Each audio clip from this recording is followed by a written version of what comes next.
Alright, just got back from Philadelphia area. Made a purchase today.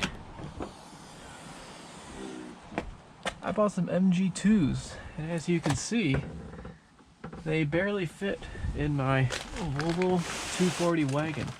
Let's get these things inside. What does the cat think of the new speakers? A little bit unsure of the new speakers, I see. The cute little trim pieces here.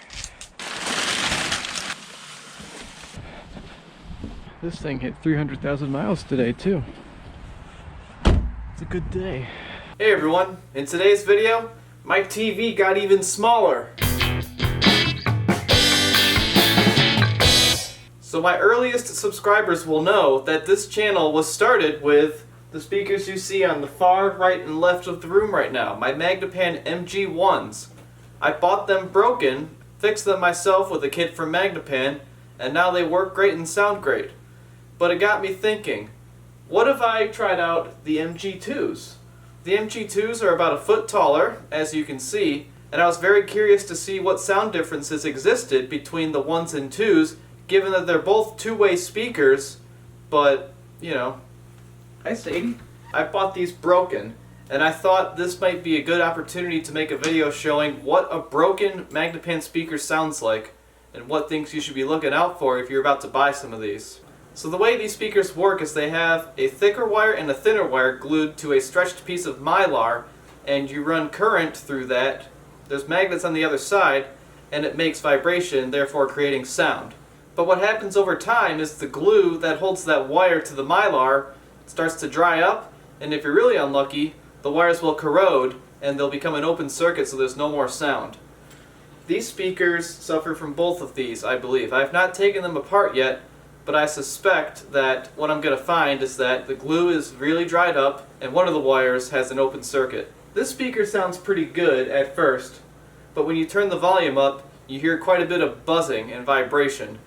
This speaker sounds pretty good when it's with this one, but when you switch the balance to this speaker, a lot of the high frequencies are gone, and that's because its thinner wire has become an open circuit. It no longer works. So that wire needs to be entirely replaced, and really that's the bare minimum that needs to happen to these speakers. So now let's take a listen to these MG2s, and I'll show you what I mean by vibration and lack of high frequencies out of this one. Right, Sadie? So I'm going to use the same generic jazz tune I use for all my videos, Walk Through the Park by Track Tribe.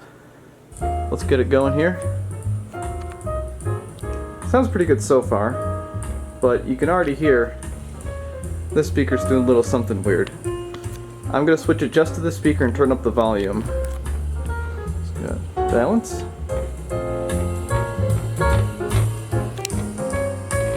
Hear that rattling?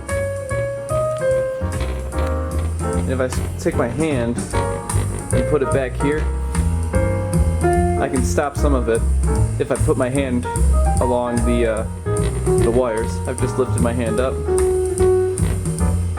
Now I've got my hand on them again. So that tells me there might be some delamination issues with the base wire on this, and I'll take this apart, I'll look into that, and see what I think the best course of action is for that. But you can hear high frequencies right now, and those sound good. But let's come over to this speaker here.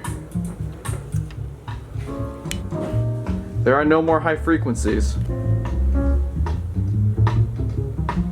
And that is because there is a thinner wire on this side of the speaker, and there's nothing being conducted through it.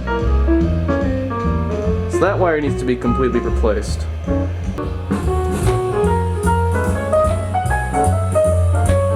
So this is what broken Magnepans sound like. You've got the no treble situation over here, and the delaminated bass wire situation over here. Now I will show one thing you can do to help out with this. I should have clarified. I basically have this running through the Marantz as a pre. This is a power amp, and then this equalizer is set to flat. But what if I turn the equalizer back on? I cut out all the bass in here, added a bunch of treble, and turned on my subwoofer back here. What is that going to sound like? well, it's going to sound a lot better. I'll show you.